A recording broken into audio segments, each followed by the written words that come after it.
آقا کریم علیہ الصلوۃ والسلام کو اس کائنات میں مبعوث فرما کر کائنات کے اندھیرے کو ختم کر دیا، ظلمت کو، بربریت کو، ناانصافی کو، جہالت کو اللہ نے اپنے محبوب کے نور سے روشن کر کے جہالت کو ختم کر دیا۔ اور وہ جب حضور کی آمد ہوئی، اب سوال جو بنیادی طور پر آپ کا ہے کہ اس کو سیلیبریٹ کیسے کیا جائے، اسے سیلیبریشن کے لیے آپ دیکھتے ہیں کمکمے لگائے جاتے ہیں، جھنڈیاں لگائی جاتی ہیں،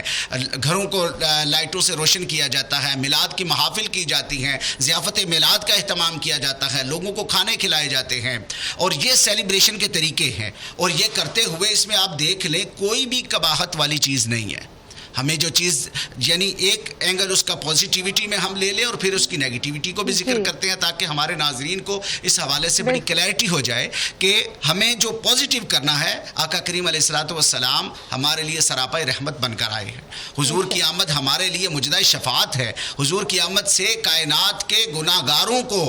ایک امید ملی ہے حضور کی صورت میں کہ حضور ہمارے شافی ہوں گے اور وہ شفاعت کا مجدہ سنائیں گے اور ہمارے بیڑے پار لگائیں گے۔ تو اس کے لیے ضروری ہے کہ ہم حضور کے میلاد کو اس جشن کے طور پر منائیں کہ جس میں ہماری حدود و قیود جو اسلامی ہے وہ بھی میک شور ہو جائیں۔ اور اس میں ہم جب گھروں میں جھنڈیاں لگاتے ہیں تو یہ خوشی اور سیلیبریشن کا ایک طریقہ ہے۔ ہمارے ہاں شادی بیاہ وغیرہ ہوتے ہیں، وہ بھی خوشی کے ایونٹ ہوتے ہیں، ان میں بھی ہم جو ہے وہ بڑی اہتمام کے ساتھ کرتے ہیں۔ تو ہماری ساری کائنات کی خوشیاں، چونکہ حضور علیہ الصلوۃ والسلام کو اللہ پاک نے سب سے بڑی نعمت بنا کر بھیجا، سب سے بڑی رحمت بنا کر بھیجا، اور خود اللہ پاک نے فرمایا، یعنی وہ کون دیتا ہے کسی کو محبوب اپنا، محبوب تو ہوتے ہیں فقط پیار کی خاطر۔ اللہ پاک نے عطا فرما کر نعمتیں تو ویسے ہیرا بہن اللہ پاک نے بے شمار عطا فرمائی، لمحہ لمحہ انسان اللہ کی رحمت اور نعمتوں میں سے گزارتا ہے، لیکن کسی نعمت کو اللہ نے یوں ذکر کر کے نہیں فرمایا کہ جس کے لیے اللہ نے اپنے محبوب کی آمد پر فرمایا لقد من اللہ علی المؤمنین اذ بعث فیہم رسولا، کہ میں نے تمہارے اندر تم میں سے اپنا رسول بھیجا ہے۔ یعنی اس سے بڑی کوئی نعمت اور رحمت نہیں ہو سکتی کہ جو اللہ نے ہم پر کی ہے اور ہمیں اپنے محبوب کا امتی بنایا ہے۔ یعنی اللہ پاک بھی حضور کی آمد کے جشن میں یوں شامل ہو رہے ہیں کہ اس بات کا اظہار کر کے کہ لوگوں آگاہ رہو، اے میرے محبوب کے امتی، تم پر اتنی بڑی نعمت میں نے کی ہے کہ میں نے تمہیں اپنا محبوب عطا فرما دیا ہے۔ اس نعمت کی قدر کرو اور اس نعمت کا اظہار کرو، اور نعمت کے اظہار کرنے کے لیے اللہ پاک نے بڑا اسپیسیفکلی قرآن کریم میں ایک حکم میں فرمایا کہ جو میں نے تمہیں نعمت عطا فرمائی ہے اور تم پر فضل کیا ہے اس پر خوشیاں مناؤ۔ فَلْيَفْرَحُوا هُوَ خَيْرٌ مِّمَّا يَجْمَعُونَ، کہ اس پر خوشیاں مناؤ، خوب خرچ کرو، چرچا کرو کہ حضور کے امتی ہو، حضور کی آمد سے تمہیں خوشی ملی ہے، اس کا چرچا کرو۔ مومنوں کے لیے، مسلمانوں کے لیے خوشی بھی کوئی نہیں ہے۔ بے شک بے شک، اس سے بڑھ کر کوئی خوشی نہیں۔ سب سے بڑی میں نے کہا خوشی ہے، چونکہ سب سے بڑی نعمت یہ ہے، سب سے بڑی رحمت یہ، تو اس رحمت کے اظہار اور اس نعمت کے ملنے پر جو فرحت کا حکم دیا تو فرمایا کہ اس پر چرچا کرو، اس پر خوشی کرو، اس پر خرچ کرو۔ اب خرچ کرنے میں ہم لوگ جو ہے وہ افراط و تفریط کو مد نظر رکھتے ہوئے، چونکہ ہمارے ہاں اب کچھ قباحتیں جو ہمارے معاشرے میں جو ہے وہ شامل ہوتی چلی جا رہی ہیں، ان قباحتوں کو ہمیں دیکھنا ہوگا، ان کے حوالے سے ہمیں جو ہے وہ ڈسپلن میں آنا ہوگا کہ ہمارے ہاں مرد و خواتین کا اختلاط ہو رہا ہے، گانے بجانے لگائے جا رہے ہیں، جبکہ حضور کی آمد تو ہمیں ایسے جہلیت کے فرسودہ تصور سے نکالنے کے لیے ہے، ہمیں تو رسول اللہ صلی اللہ علیہ وآلہ وسلم کی تعلیمات کے ساتھ جمع کرنے کے لیے ہے، حضور کی پیروی اور اتباع کے لیے ہے۔ تو اس کے لیے ہمیں میلاد کی محافل کرنی چاہیے، کثرت کے ساتھ کرنی چاہیے، حضور کی سیرت اور حضور کی صورت کا چرچا کرنا چاہیے، اور قرآن حضور کے فرامین احادیث سے بھرا پڑا ہے، سارا لٹریچر جو بتاتا ہے حضور کی سیرت اور صورت کو، ہمیں وہ عوام کے سامنے لانا چاہیے، انہیں ایجوکیٹ کرنا چاہیے۔ حضور آقا کریم صلی اللہ علیہ وآلہ وسلم کی ذات جہالت کو مٹانے اور علم کو بڑھانے کے لیے تشریف لائی، تو ہمیں ان کی اس سیرت کو، اس کو پروموٹ کرنے کے لیے لازم ہے کہ جہالت کو ختم کرنے کے لیے اپنا کردار ادا کریں، علم کے گوشے روشن کریں، اور پھر اس کے ساتھ حضور علیہ الصلوۃ والسلام کی آمد کے سلسلے میں جب ہم اکٹھے ہوتے ہیں، کسی کو بلاتے ہیں، تو ہمیں چاہیے کہ ان کے لیے ضیافت کا اہتمام کریں، یعنی کھانا کھلانا محبت کے بڑھانے کا سبب ہے۔ اور آپ کو بتاؤں اللہ پاک نے قرآن کریم میں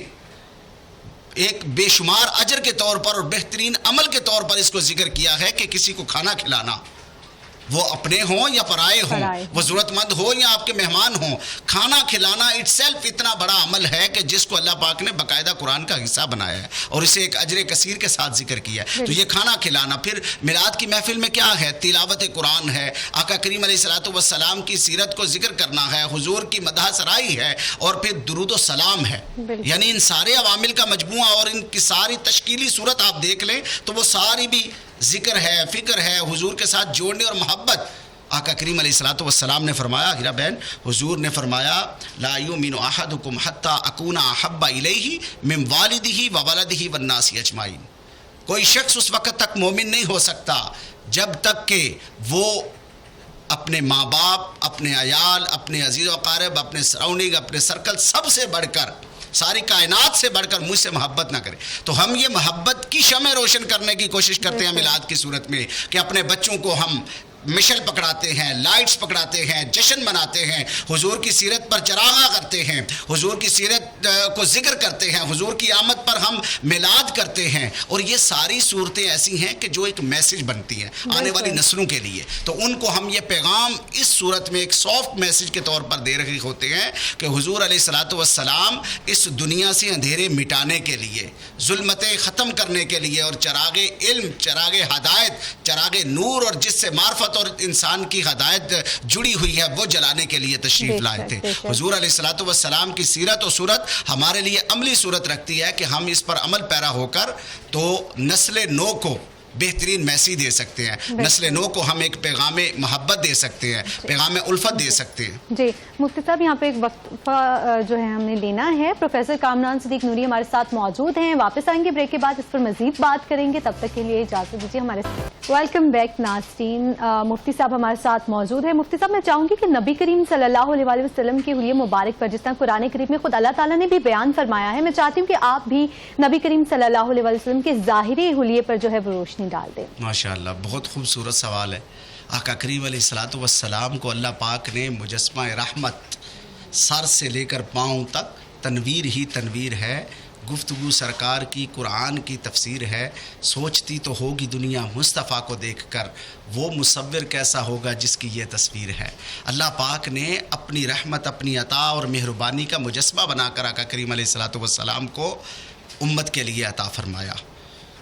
اور آقا کریم علیہ الصلوۃ والسلام کی اگر آپ نے حلیہ مبارک کا ذکر کرنا ہو اور دیکھنا ہو تو حضور کو کس کس انداز میں اللہ نے قرآن میں ذکر کیا ہے۔ یعنی آپ نے حضور کے نینن، یعنی حضور کی آنکھیں دیکھنی ہوں تو قرآن میں اللہ نے ذکر کیا ما زاغ البصر وما طغى۔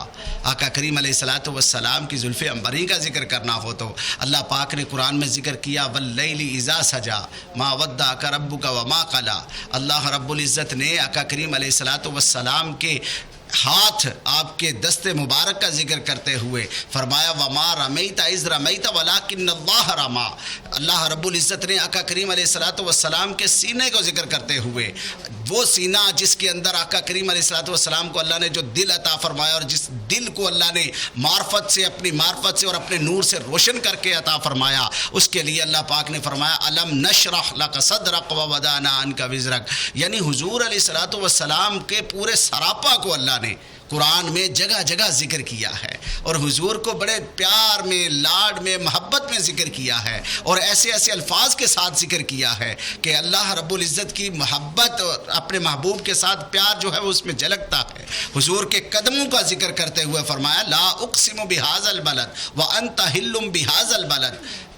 میں اپنے ناظرین کو کہنا چاہوں گا کہ اگر حضور علیہ الصلوۃ والسلام کا سراپا دیکھنا ہو، حضور کی محبت اور حضور کی الفت اور حضور کا پیار دیکھنا ہو، اور حضور کی جو مجسماتی صورت میں جو حضور کی شکل و صورت اور حضور کا جو سراپا رحمت اور مہربانی ہے اس کو دیکھنا ہو تو پھر قرآن کو پڑھیں،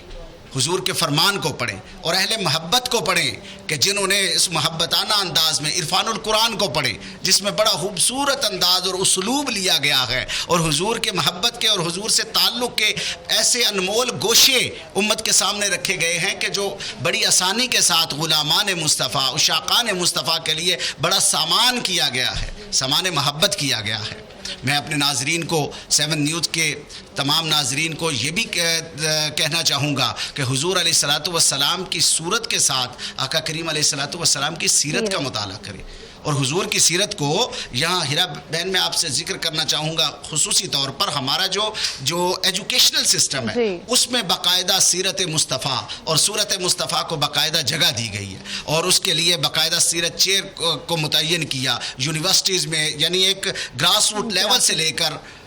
آپ ہائر ایجوکیشن تک کا سارا سسٹم دیکھ لیں تو اس میں باقاعدہ سیرت مصطفیٰ صلی اللہ علیہ وآلہ وسلم کو ایک ڈویژن کے ساتھ ہر لیول میں رکھا گیا ہے۔ کہیں آقا کریم علیہ الصلوۃ والسلام کے بچپنا کو ذکر کیا جاتا ہے، اور بچپنے کو ذکر کرتے ہوئے حضور کے اس بچپن کو ذکر کیا جاتا ہے کہ آپ ٹین ایجر میں ابھی داخل ہو رہے ہیں،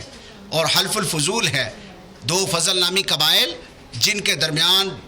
ایک عرصہ دراز سے لڑائی چلتی آ رہی تھی، بہت سائیڈ کلنگ ہو چکی تھی، اور کتنے لوگ جو ہے وہ قتل ہو چکے تھے، لیکن انہوں نے جس بات پر ایگری کیا، جس ذات پر ایگری کیا، وہ آپ کے اور میرے آقا کریم علیہ الصلوۃ والسلام کی ذات تھی۔ انہوں نے کہا اگر محمد بن عبداللہ ہمارے گارنٹر بن جائیں، ہمارے پیس سیٹر بن جائیں، ہمارے ایگریمنٹ کے سیکریٹری بن جائیں تو ہم اس پر جو ہے وہ ایگری کر جائیں گے۔ حضور تک پیغام پہنچا، حضور نے فرمایا کیوں نہیں، مجھے تو بھیجا ہی جوڑنے کے لیے گیا ہے، ٹوٹے ہووں کو جوڑنے کے لیے، بکھرے ہووں کو ملانے کے لیے، بچھڑے ہووں کو واپس لانے کے لیے مجھے بھیجا گیا ہے۔ میں امت کے لیے اگر یہ کردار مجھ سے مانگا جاتا ہے تو میں حاضر ہوں۔ آقا کریم علیہ الصلوۃ والسلام نے ان کے درمیان پیس سیٹلمنٹ کروائی، ان کے درمیان ایگریمنٹ کروایا، اور پھر وقت گزرتا رہا۔ اس ایگریمنٹ کو تقریباً 40 سال کے راؤنڈ اباؤٹ ٹائم گزر گیا، اور حضور کی عمر مبارک اس وقت تقریباً 56-57 سال تھی۔ مسجد نبوی میں تشریف فرما تھے، صحابہ اکرام میں سے جن لوگوں کو اس کا علم تھا سوال کیا یا رسول اللہ حلف الفضول سے متعلق کیا فرماتے ہیں؟ آپ نے فرمایا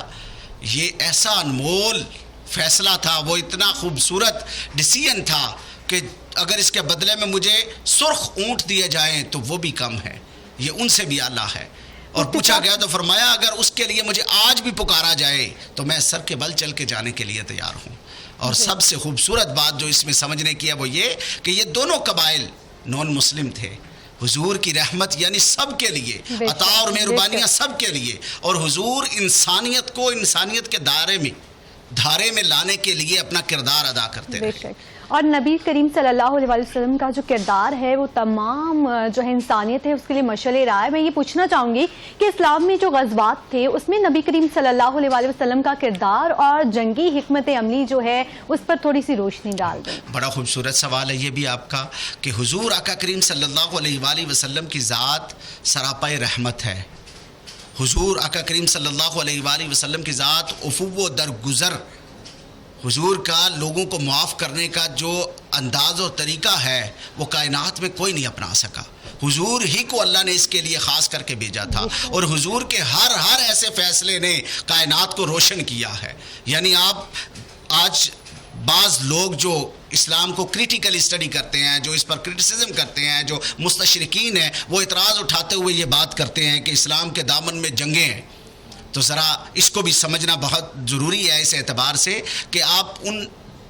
جو غزوات ہیں اور جو سرایہ ہیں جو ان کو آپ مطالعہ کر کے دیکھیں تو یہ سارے ڈیفینسنگ وارز ہیں،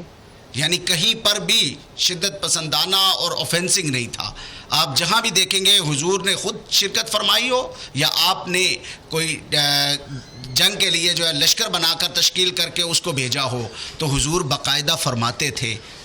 آپ اندازہ کریں حضور کے سراپائے رحمت کا، فرماتے کہ دشمن کے بیمار پر حملہ نہیں کرنا، دشمن کے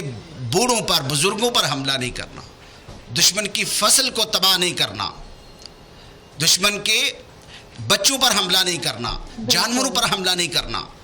جو آپ کے سامنے تلوار لے کر آ جائے لڑنے کے لیے بس اس کے لیے اسلام کی تلوار اٹھی ہے۔ ادروائز اسلام نے تو جنگ بھی کی ہے تو امن کے لیے کی ہے، اور جنگ بھی کی ہے تو انسانیت کے لیے کی ہے، جنگ بھی کی ہے تو انسانی قدروں کو پامال ہونے سے بچانے کے لیے کی ہے۔ یعنی حضور علیہ الصلوۃ والسلام کے غزوات کو آپ اٹھا کر دیکھیں، حضور نے تو ہر عمل میں، ہر کردار میں، ہر صورت میں انسانیت کو بچایا ہے، ظلمت سے،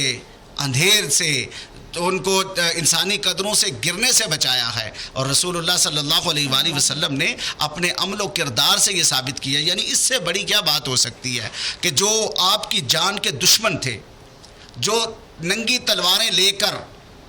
حضور کے گھر کا محاصرہ کیے ہوئے آپ کو قتل کرنے کی سازش کے ساتھ آئے ہوئے تھے، اس پلاننگ کے ساتھ آئے ہوئے تھے، وہ بھی جب اللہ رب العزت کے حکم سے حضور تشریف لے گئے اور ہجرت فرما دی، اور وہاں سے اللہ پاک نے اپنے محبوب کو محفوظ انداز میں نکال لیا، اور ان بدترین دشمنوں کا سامنا جب حضور کے سامنے فتح مکہ کے موقع پر ہوا تو آقا کریم علیہ الصلوۃ والسلام نے عام معافی کا اعلان فرمایا. حضور علیہ الصلوۃ والسلام نے وہ گردنیں جھکا کر کھڑے تھے، اور ان سے بعد میں پوچھا گیا، انہوں نے کہا ہم اس بات کے منتظر تھے اور اس بات کے خیال میں تھے شاید کہ ابھی اعلان ہو اور ہماری گردنیں اڑا دی جائیں، لیکن قربان جائیں سراپا رحمت پر حضور علیہ الصلوۃ والسلام نے اس یوم کو، وہ دن جو فتح مکہ کا دن تھا، جس دن بدلہ لیا جا سکتا تھا، اور وہ خون خار لوگ آپ کے سامنے سخت جان کھڑے تھے، آپ صلی اللہ علیہ وآلہ وسلم نے ان پر اپنی رحمت کی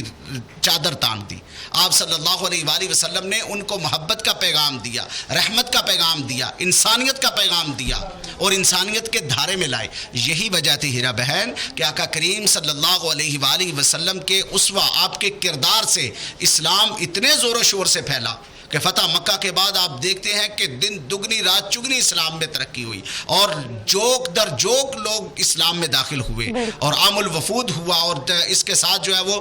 اسلام چار دانگ عالم بڑی تیزی کے ساتھ پھیلا. وہ حضور کا کردار تھا پھیلانے والا، حضور کا یہ جو افو در گزر تھا، حضور کے کردار کے وہ رحمت کے پہلو تھے جنہوں نے انسان کو اسلام کی طرف لانے میں جو ہے وہ اپنا کردار ادا کیا.